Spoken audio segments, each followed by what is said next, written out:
This demo will show you how to run a two-way chi-square test in SPSS. Similar to a one-way chi-square test, we can only run a two-way chi-square analysis on categorical variables. Once again, this means that the data examined will need to be at the nominal or ordinal scale of measurement to be included in the analyses. A two-way chi-square test is different from a one-way chi-square in the fact that instead of only examining one categorical variable, we are examining how two categorical variables relate to each other. Looking at our data set, we can see that we have three meaningful categorical variables that could be examined in a two-way chi-square test. For the purposes of this demo, I will focus on addressing the following question. Does major option vary based on gender? Similar to a one-way chi-square test, running this analysis in SPSS involves a two-step process. Step 1 is to go to Analyze, Descriptive Statistics, Crosstabs. Step 2, select Major Option and move it over to Rows by clicking the embedded arrow.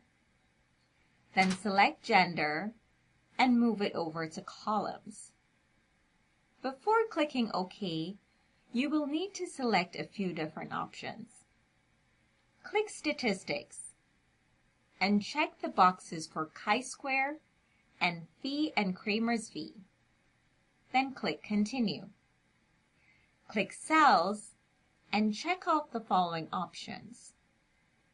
For counts, select Observed and Expected. Under Z-Test, check Compare Column Proportions and Adjust p-values with the Bonferroni method. Under Residuals, check Standardize. Then click Continue, then click OK to get the output. Your output will look like what's displayed here. Unlike a one-way chi-square test, you will have several pieces of output to interpret. The first thing you should look at is whether or not the test is statistically significant. The significance of the model can be found in the table chi-square test next to the Pearson chi-square value. Note that SPSS will give you several estimates that vary based on your scale of measurement and the distribution of the data. However, you will only need to focus on the Pearson chi-square value, which assumes that you are working with nominal data. The results show that chi-square is equal to 1.132 with a p-value of 0.568. This means that there is a 56.8% chance that the results we found were due to error. Given that we typically only accept a 5% chance of error, these results are not statistically significant, meaning that there is no relationship between major option and gender. Post hoc tests are mainly examined when the overall test is significant. Post hoc tests will tell you exactly what differences among the subcategories are driving the significance of the overall test. In this example, the overall chi-square test was not significant. However, I will show you how to interpret the standardized residuals and Z-test if the test was significant. Both the standardized residuals and Z-test results can be found in the major option times gender cross-tabulation table. In this table, the standardized residuals will be represented by the rows labeled std.residual. As shown in the table, the absolute values of the standardized residuals range from 0.2 to 0.7. None of the residuals are above the 1.96 threshold that we use to determine significance. This means that none of the observed values were any different from what we would expect based on chance alone. A z-test compares the differences between the values within each row. The results are demonstrated by subscript letters next to the values. If the letters are different from each other, such as stating A and B, then the values are significantly different from each other.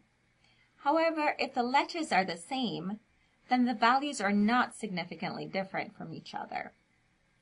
In our output, the letters within each row are the same. This means that the proportion of women in each major option do not significantly differ from men. The final set of values that you can interpret in your output relate to practical significance. This information can be found in the symmetric measures table. The results will show you both the value of phi and Kramer's V. These results show that there is a weak relationship between gender and major option. Kramer's V is equal to 0.106 and it's significant only at the 0.568 level. To summarize, in answering the question, does major option vary based on gender? We would summarize this by answering no, and elaborate on our answer by stating that based on our data, there is only a weak, non-significant relationship between major option and gender. None of the values are any different from what we would expect based on chance, and none of the column proportions of men in either of the three major options are any different from women.